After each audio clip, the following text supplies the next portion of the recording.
Did you know that over 60% of Americans live paycheck to paycheck? As an ex-Big Four accountant, I've seen firsthand how small changes to your financial habits can add up to make major differences. Similar to the concept of the power of compounded interest. In this video, I'll review the top 3 habits that could be keeping you poor and how to break free from them. As we enter the month of March Madness, NCAA March Madness, I'm reminded of my favorite success quote. It says, "Success is having the peace of mind that you've given your best," by John Wooden, the greatest NCAA college basketball coach who coached at UCLA, won about 8 national titles for the school.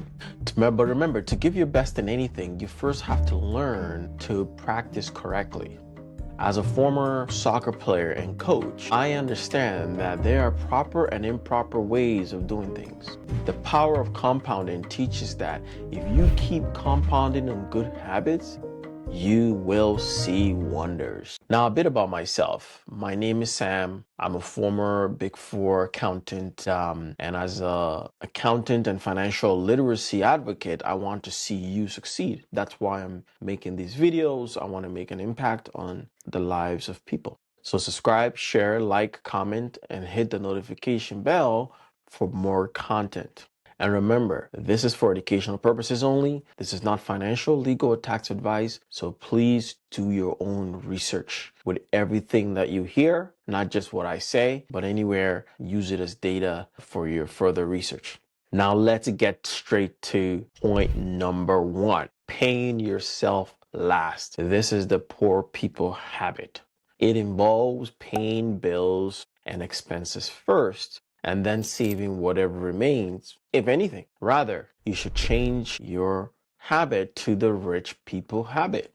What is that? This involves prioritizing personal savings by allocating a minimum of 10%, but I would say 20% to savings immediately upon receiving income. I actually made a video about that. It's called 6 or 7 figure income will not keep you wealthy. Go look for that video and watch it as to why 20% is a great number. Prioritizing savings. By paying yourself first, you ensure consistent savings and cultivate a mindset of financial discipline. Right? So that's what it also helps to do. A mindset shift. Saving first prompts you to manage expenses effectively, ensuring your needs are met while still achieving your savings goals. And then lastly, breaking the cycle. Paying yourself first helps break the cycle of living paycheck to paycheck. It's also going to force you to have to learn to live below your means. Live 80% and 20% on, right, should be put away, right? That's basically the way to live, and that's how I live. Let's go to the next point. Number 2, not knowing your income or expenses properly. I think this is one of the major ones. Lifestyle inflation, right? Your spending will increase as your income increases. And so as you now want to drink champagne on every meal rather than drinking water, right? Because your income increased. So now you feel like, oh, I need to go upgrade my car. I need to go upgrade my phone. I need to upgrade my watch, right? All this stuff starts creeping in. And this is the lifestyle inflation. And you also have economic inflation, right? Inflation goes up. Let's look at the next area here, right? The budget tracker. It's important to have a budget tracker that includes your income, how much you're paying yourself first, and your expenses, right? So use the budget tracker as well. It's very, very important to see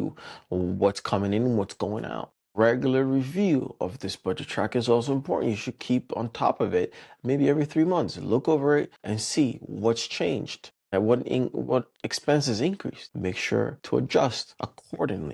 Financial awareness, right? Knowing your assets and liabilities, right? And your financial goals is essential for building wealth, right? So when you know your assets, you know your liabilities, all right, it will add up to your equity. All right, this is how businesses operate. Regardless of financial rules or accounting rules in whatever country you're in, all right, businesses do this because it benefits them to know where they're at, knowing your assets, liabilities, and equity, and also your income statement, right, which is your revenue, expenses, and whether you're coming in with a net loss or net income. All right, so taking action, seeing your finances in black and white will prompt you to take action, and you will know where to tweak, how to tweak, what to tweak. All right. And that's what helps you do. And that's how you're able to adjust and make differences, right? That's how I used to practice all of this because I, went through the whole income bracket from the lowest to the top, right? So getting comfortable with bad debt is the third part, right? It seems like bad debt is normal now for everyone. They want to buy everything, the smallest thing on debt. But rather,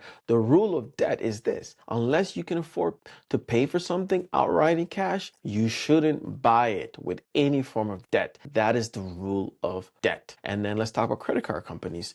They want you to be bad with your finances because that's how they make money. Credit cards interest, right? The average credit card interest rate is 22%, which negates any benefit or reward if you can't pay it in time. So think about it. No wonder why Card, Visa, American Express, and all these major credit cards around the world are making so much money on you, right? Remember, think about the power of compounding interest, right? And how you can make money on that, right? Now, think about how they're making money on your debt. So they're making more on your debt than they could in the stock market because the S&P averages less than 22%.